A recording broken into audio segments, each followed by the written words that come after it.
अध्यक्ष प्रमुख पाहुणे आणि मुरुड नगराचे सर्व पदाधिकारी आणि माझे मित्र, तर परमेश्वराकडून हे मला जे शरीररूपी धन जे मिळालेलं आहे, त्या शरीररूपी धनाकडून जे मी काय मला कर्म करता आलं, ते कर्म मला स्वच्छतेने आणि चांगल्या पद्धतीने मला पार करण्याची जी संधी मला मिळाली, ते रुग्णावर तात्या त्यांच्यावर मिळाली.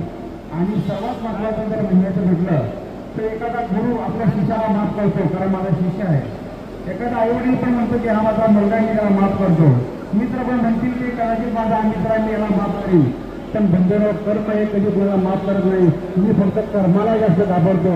म्हणून आपल्याला हे अमूल्य कृष्ण जोडून जो हा नरदेव मिळालेला आहे, आणि ह्या नरदेवाकडून जे मी काही मी कर्म करीन, हे कर्म ते काही असावे, कारण तेच मला फळ देणार असतं.